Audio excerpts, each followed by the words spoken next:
እዚ ኣፎት ሚድያ እዩ ሰላም ጣና ሃበልና ዝተፈላለዩ ቦታን ኩነታትን ኮይንኩም ድላታ ኣፎት ሚድያ ተካተሉ ክብራትን ክብራናን ነሳት ዝተዋረዱ ዋናዊ ዜናታት ሒዝናልኩም ቀሪብና ኣለና ሓብራው ጻንሒትኩም ሰናክኹም በመዕዳም ናብ ዝርዝራቱም ተሰጋጊርና ትግራይ ኣብ መድረኻት መንግስት ኢትዮጵያ ተሳቲፋ ዝብል ነፍሒ ክእረም ሳልሳውያን ትግራይ ሓቲቶም ቀዳማይ ሚኒስትር አብይ አሕመድን ጉጅሎን ናብ ጅቡቲ ዘካየዶ መገሻ ሓደገኛ ውዲት ዝሓዘለ ምባሮ ድሕርቲ መገሻ ዝወፁ ሓበሬታታት ተመላኺቶም በኻሊ ዜና ግብጽ ዩሪ ወታደራዊ ከበባ ብልዕሊ ኢትዮጵያ ተካይድ ከም ዘላ ድማ እናተሓበረ እዩ ንሕወሓትን ሻዕብያን ሕማ ዜና ይስማዕ ኣሎ ምክትል ቦምበር ዕጡቅ ጉጅለ ፋኖን ዋና አዛዚ ወታደራዊ ኮሎኔል ፈንታው ሙሓባ ምስ ሰራዊቱ አማራጭ ሰላም ተቀቢልሎ ነዚኣቶም ካልኦት ተገደስቲ ምዕባለታትን ሒዝና ኣለና ምሳና ጽኑሕዛ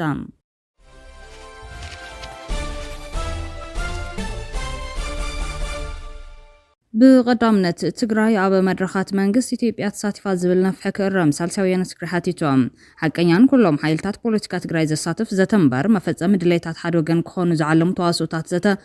ብምስራሕ ድማ ንትግራይና ዘሳግር መንገዲ ምምጻእ ዝካለ ይኮነን ዝበለት ውድብ ብምዃን ድማ በብርኪ ትግራይ ክግበር ዝሓቀናዮን ንኽልተ ዓመት ዝጎስጎስናሉን ብሄራዊ ጉባኤ ሰየምናዮ ንዘተን ድሕነትን ትግራይ ዝጠመተ እማመና ተነጺጉ ዝተፈለየ ሓሳብ ዘይተኣናገደሉ ንይበተኹ ዝግበር ዘተን ምስላጥ ሽርጉድ ክበሃል ምራይ ሰብ ሕወሓት ዝተኸልወ ስርዓት ክንደይ ጸረ ብሄረ ትግራይ ናብ ምዃን ከም ዝተለወጠ ተወሳኺ ኣብነት ክብል ኮኒኖም ብኩሉ መዳይ ትግራይ ኣብ ብሄራዊ ዘተ ተሳተፈላ ዝብል ነፍሒ ስርዓት ኢትዮጵያ ድማ ብትሕዝቶን ትርጉምን ትረአ ነቲ ትግራይ ዘላት ኩነታት ዘገናዘበ ካብ ዘይምዃን ብተወሳኺ ሓሳብን ባህርያትን ስርዓት ኢትዮጵያ ሕዝውን ካብ ምትላል ዘይሰግር ብውፅኢቱ ድማ ንትግራይ ከድቅቕ ዝተኣለመ መንገዲ ጥፋት ይብማል ትግራይ ኣብ ኢትዮጵያ ዝግበር ምክክር ንምስታፍ ዘኽእል ብሄራዊ ውክልና ብዘይብላ ካብ ሕገ መንግስታዊ መቃንን ከለላን ወፃኢ ኣብ ዘላትሉ ልዕሊ ሲሶ ግዛእታ ኣብ ዝተወረረለዋን ጠለባታ ዝኾኑ ናይ ምርግጋጽ ግዛእታዊ ሓድነትን ምምላስ ተመዛበልትን ፍትሒ ካሕሳን ዳግመ ሕወይትን ሕቶታት ኣብ ዝተጎሰሉን ናብ ስሩዕን ንቡርን ርክብ ንምምላስ ዝግበር ክልተ ኣውልዝብ ኣብ ዘይተፈጸመሉን ኩነታት ኮይና ትግራይ ኣብ መድረኻት መንግስት ኢትዮጵያ ተሳቲፋ ዝብል ነፍሒ ነቶም ኣውራዋናዊ ሕቶታት ንምሳስ ዝዓለመ ውዴት ካብ ምዃን ኣይሓልፈን ስለዝኾነ ትግራይና ኣብ ኩሉ መዳዊ ምጉናይን ቅልላውን ከላ ዝካየደ ብሄራዊ ምክክር ሓቅታትን ጠለባትን ትግራይ ካብ ምኽሓድን ምፍኳስን ተፈልዩ ዝረአ ኣይክኸውን ክብል ነፂግዎ ኣሎ ስለዝኾነ ብሄረ ትግራይ ገጢሞ ዘሎ ፈተና ውሽጣውን ደጋውን ከም ዝኾነ ብምርዳእ ምልኣተ ህዝብና ብሓፈሻ መንእሰይ ትግራይ ድማ ብፍላይ ንኽልቲኡ ብድሆታት ናይ ምስጋር ጅማሮ ከም ዝኾነ ኣብዛ ምናሎ ማመ ብሄራዊ ዘተ ተፈጻምነት ክህልዎ ሓቢሩና ጸቕጡ ክሓይል ድማ ሳልሳውያን ትግራይ ይጽውዕ ይብል መግለጺ ሳልሳውያን ትግራይ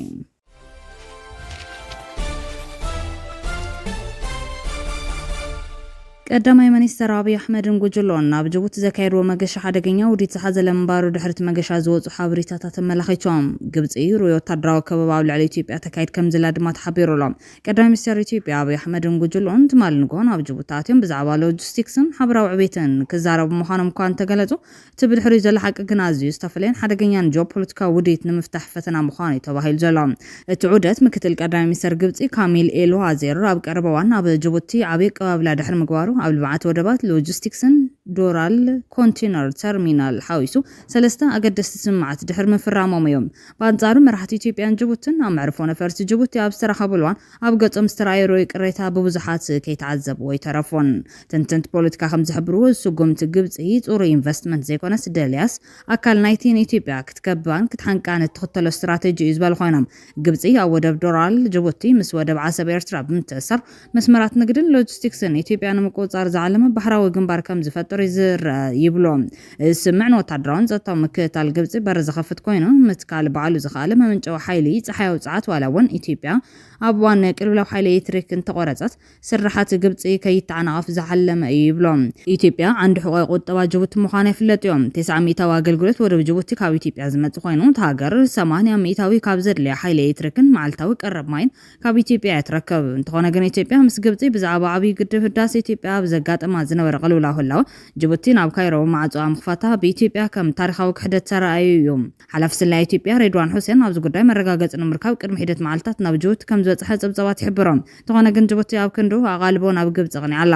እዚ ጅቡቲ ቅድሚ ሕዚ ኣብ እዋን ኩናት 1977 ኣብ ኩናት ኤርትራ 1998 ዝነበረ ዕድላት ደላይ ኣካይዳ ምድግጋም እዮም ቀዳማይ ሚኒስትር አብይ ኣብ ዝወጥር ዘሎ ኩነታት ናብ ጅቡቲ ዝገብሮ ዘሎ ዑደት ክልተ ቀንዲ ዕላማታት ከም ዘለዎ ውሽጣዊ ምንጭታት ሓቢሮም ኢትዮጵያ ናይ ኤሌክትሪክ ማይን ኢኮኖሚን ካርድታት ተጠቂማ ንጅቡቲ ናብ መስመራ ክትምልስ ትገብረላ ጅቡቲ ናብ ደንበ ግብጽ ክትጽምበር ናይ ግድን ምዃኑ ብምርዳእ ነቲ ሓድሽ ጂኦፖለቲካዊ ኣሰላልፋ ንምግልባጥ ስምምዕ ወደብ በርበራ ምስ ሶማሊላንድን በሪ ባሕሪ ብምቅልጣፍ ተሸባሸበላ ቀዳማይ ሚኒስትር ኣብ ጂኦፖለቲካዊ ጉዳያት ተዘራሪብና ክብል ብቪድዮ ዝሃብ መግለጺ እቲ ጉዳይ ካብ ወደብ ሕቶን ላዕሊ ምዃኑ ይሕበር ጅቡቲ ኣብ ዝቐረባ ዋና መንጎ ኢትዮጵያን ሶማልያን ዘለዎ ጥርን ምህዳን ንምሽምጋልን ድልውነታ ርኣያ ጅቡቲ ከም አንጋዲት ወታደራዊ ማዕስከራት ሓያል ዓበይቲ ሓይልታት ኣሜሪካ ቻይና ፈረንሳይ ብምዃና ካብ ዝኾነ ኣካል ላዕሊ ብዛዕባ ዘባው ዘይመርግጋዕ ትሸغል ቀዳማይ ሚኒስትር አብይ አሕመድ ምስ እስማዒል ዑመር ጊለ ዘካየድዎ ዘረብ ኢትዮጵያ ንዘባው ሰላም ከም ዘይትዘርግ መረጋገጽን ምሃብ ዝዓለመ ክኸውን ይኽእል ይብሉ ተንተንቲዮም ብሓፈሻ አብይን ለኹን ኣብ ጉዳይ ሎጂስቲክስ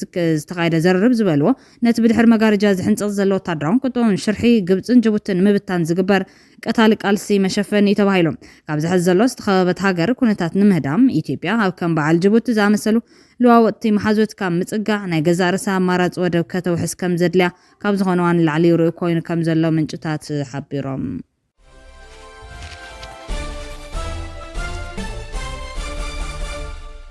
ንሕወሓትን ሻዕብያን ሕማቕ ዜና ይስማዓሎም ምክትላዊ ቦምበር ዕጡቕ ጉጅለ ፋኖን ዋና ኣዛዚ ወታደራዊ ኮሎኔል ፈንታው መሃባ ምስ ሰራዊቱ ኣማራጺ ሰላም ተቐቢሎም ምክትላዊ ቦምበር ዕጡቕ ጉጅለ ፋኖን ዋና ኣዛዚ ወታደራዊ ኮሎኔል ፈንታው መሃባ ምስ መንግስቲ ክልል ኣምሓራ ዝተገበረ ስምምዕነት ሰላም ሰይቡ ምስ ሰራዊቱ ኣማራጺ ሰላም ተቐቢሎም ምእታው ተገሊጾም ዋና ኣዛዚ እዚ ጠቕላላ ግዛት ወሎ ዝኾነ ኮሎኔል ፈንታው መሃባ ፋኖ ምስ መንግስቲ ክልል ኣምሓራ ብሕብረት ኣፍሪካን ኢጋድን ኣቢሎም ብዝበጽሕዎ ስምምዕ ሰላም ሰይቡ ንኣማራጺ ሰላም ተቐቢሉ ምስ ሰራዊቱ ምእታው ሓቢሩሎም ቅድሚ ሕዚ ኣብ ክልል ኣምሓራ ካብ ዝንቀሳቐሱ ዕጡቓት ጉጅለታት ፋኖ ሓደ ዝኾነ ውድብ ህዝባዊ ፋኖ ኣምሓራ ምስ መንግስቲ ክልል ነባሪ ስምምዕ ሰላም ፈሪሞም ነይሮም እቲ ስምምዕነት ኣመሓዳሪ ክልል ኣምሓራ ይታረጋ ከበደን ውድብ ህዝቢ ፋኖ ኣምሓራ ወኪሎም ኣይተ ማስረሻ ሰጤን ዝተፈረሙ እዮም ላዕለዋይ ኣመራርሓ ፋኖ ነበር ንሰራዊት ኢትዮጵያ ኢድ ምሃቡ ንብዙሓት የዘራርበሎም ማስረሻ ሰጤ ብፍላይ ኣብ ዞባ ምብራቕ ጎጃም ምንቅስቓስ ፋኖ ብምውዳብን ብምምራሕን ብሰፊሑ ካብ ዝፍለጡ ቁልፍን ገዳይምን መራሕቲ ሓደ እዮም ዝተፈላለዩ ማሕበራት ፋኖ ንምጥርናፍ ዝተጣየሸ ቤት ምክሪ ባይቶ ሓድነት ፋኖ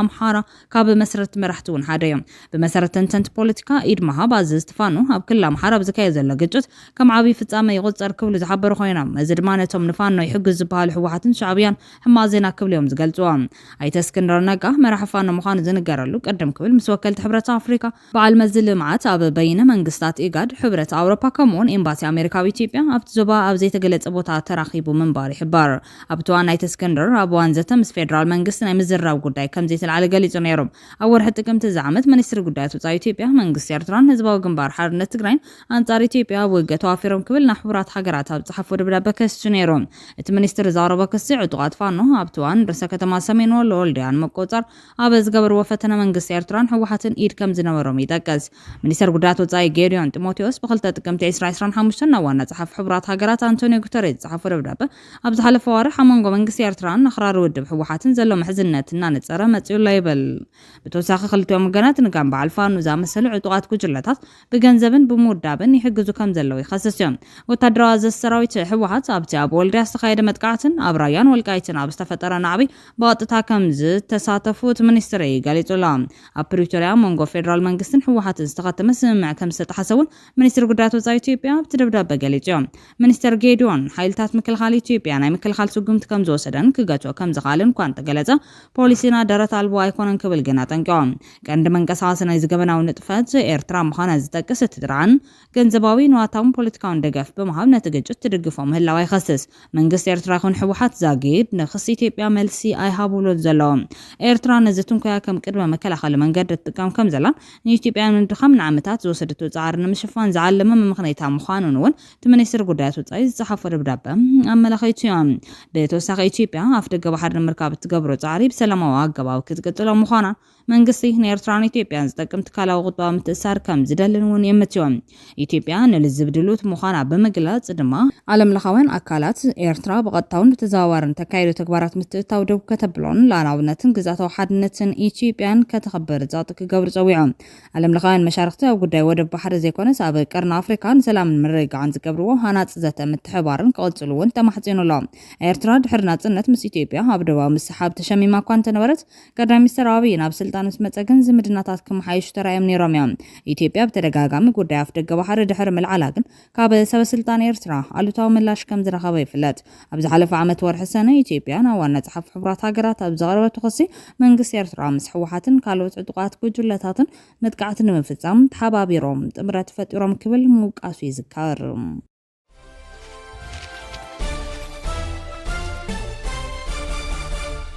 ኣብ የመን ብስዑድ ዝድገፍ መንግስቲ ንደቡባዊ ከባቢታት ተቓፂሮም ኣብ የመን ዝካየድ ዘሎ ኩናት ሕድሕድ ሓዱሽ መልክዕ ሒዙሎም እቲ ብዓለም ለኻዊ ደረጃ ኣፍልጦ ዘለዎን ብስዑድ ዓረብ ዝድገፍን መንግስቲ የመን ነቶም ብሕቡራት ኢማራት ዓረብ ዝድገፉ ናይ ደቡብ ገንጸልቲ ብምስዓር ኣብ ደቡባዊ የመን ዝርከቡ ስትራቴጂካዊ ከባቢታት ዳግማይ ተቓፂሮም። መንግስቲ የመን ነቲ ነዊሕ እዋን ኣብ ትሕቲ ደቡባዊ ተገንጸልቲ ዝነበረ ከባቢታት ብሓይሊ ብምንዛዕ ናብ ትሕቲ ቁፅጥር ኣትይዎሎም። እዚ ምንቅስቓስ ስዑድ ዓረብ ኣብ ደቡባዊ የመን ዘለዋ ጽልዋን ምሕያልን መንግስቲ የመን ንምጥንኻርን ዝገበረቶ ስጉምቲ ተገይሩ ይውሰደሎም። እቲ ምሰሓብ ኣብ መንጎ ደገፍቲ ስዑዲ መንግስቲ ኩሎም ደገፍቲ ኢማራት ዝነበረ ኪዳን ዝበተነ ኮይኑ ንሰላም የመን ዝያዳ ፀጋም ክገብሮ ከም ዝኽእል ይግመት። እዚ ፍጻመ እዚ ንወደብ ዓደን ምቆጻር ዝግበር ቅድድም ከምኡውን ነቲ ምስ ሁቲ ዝካየድ ዘሎ ኩናት ብኸመይ ክጸልዎ ከም ዝኽእል ብዙሓት ተንተንቲ ብትኹረት ይከታተልዎ ኣለዉ።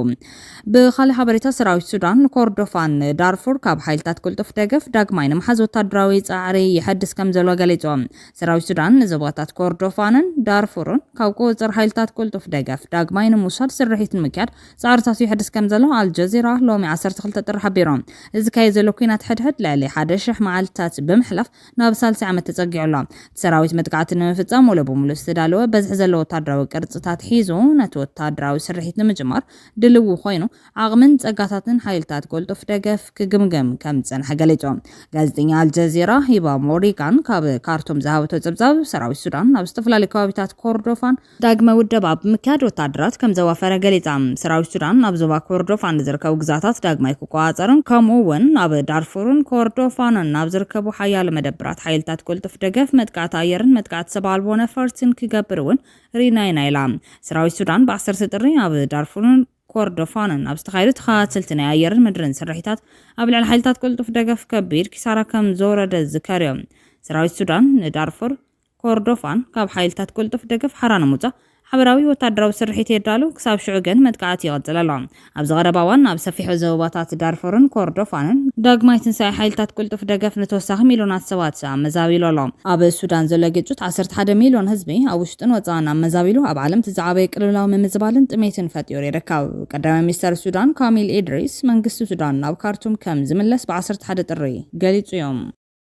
ክብራትና ክብራንን ቤተሰብ ፎት ሚዲያ መስዓት ዜና ባኹም ከነብሎም ዝሓዝናዮም ሓጸርቱ ዋናው ዜናታት ኣቅሪብና ከምቢትና ስለተከታተሉና ነመስገን። ላይክ ሼር ሰብስክራይብ ምግባር ቤተሰብ ፎት ሚዲያ ኾኑ ሰሰናይ ንመና